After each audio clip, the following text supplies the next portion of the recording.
Louvado seja nosso Senhor Jesus Cristo, para sempre seja louvado. Evangelho de Jesus Cristo segundo Marcos, glória a vós, Senhor.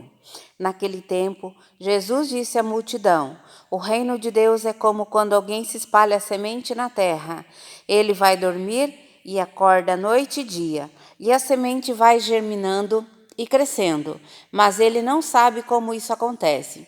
A terra por si mesma produz o fruto. Primeiro aparecem as folhas, depois vem a espiga e por fim os grãos que enchem a espiga. Quando as espigas estão maduras, o homem mete logo a foice, porque o tempo da colheita chegou. E Jesus continuou: com o que mais poderemos comparar o reino de Deus? Que parábolas usaremos para representá-lo? O reino de Deus é como o grão de mostarda, que ao ser semeado na terra, é a menor de todas as sementes da terra. Quando é semeado, cresce e se torna maior do que todas as hortaliças e estende ramos tão grandes que os pássaros do céu podem abrigar-se à sua sombra. Jesus anunciava a palavra usando muitas parábolas, como estas, conforme eles podiam compreender, e só lhes falava por meio de parábolas. Mas, quando estava sozinho com os discípulos, explicava tudo. Palavra da salvação. Glória a vós, Senhor. A semente é a palavra de Deus que temos em nossa casa, em nossa comunidade, em nossa família.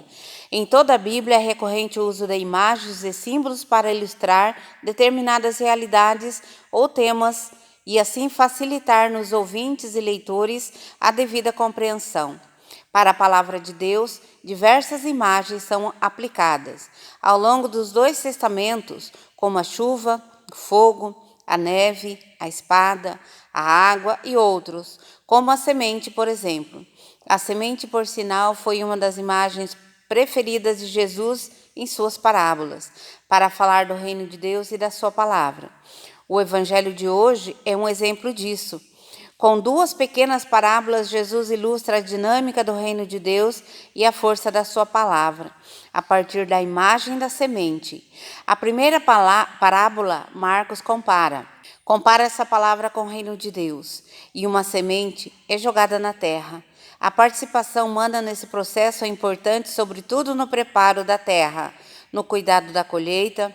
No entanto, a semente possui energia e forças próprias que fazem germinar e crescer, independente do esforço humano.